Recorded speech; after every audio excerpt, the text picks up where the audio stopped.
মা বাবা এমন একটা সম্পদ, যার ঘরে মা নাই, যার ঘরে বাবা নাই, বাপ মা মারা গেলে পরে দেখবেন গৃহশূন্য লাগে বাড়িটা গৃহশূন্য মনে হয়।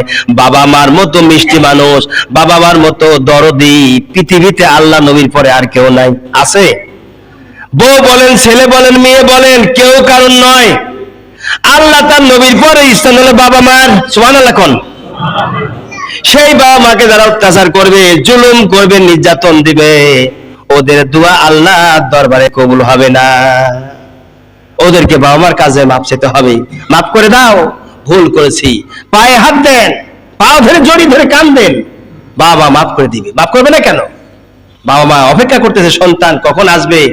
এই যে মাস 2 আগে ওয়াজ করে এসলাম আমার গ্রামে, এক মহিলা আমার মাহফিল শেষে আমার কাছে এসে মঞ্চের পিছনে হাওমা করে কাঁদা ধরলো। কি হয়েছে আপনার?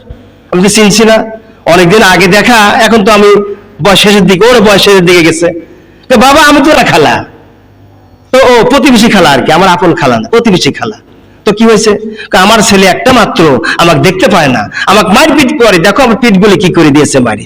আহারে, মায়ের পিঠ ব্যথা করে দেয়, মায়ের আঘাত করে জখম করে দেয়, ওই সন্তানের মতো নিশ্চয় সন্তান কে হতে পারে বলেন?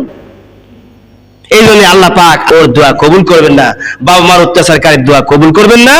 বাবা মার অত্যাচারকারীকে অবশ্যই বাবা মার পাও জড়া ধরে মাপ চেয়ে, ক্ষমা চেয়ে, এরপরে তওবা তালিম পড়ে দোয়া করলে আশা করা যায় আমার আল্লাহ রাব্বুল আলামিন দোয়া কবুল করতে পারেন।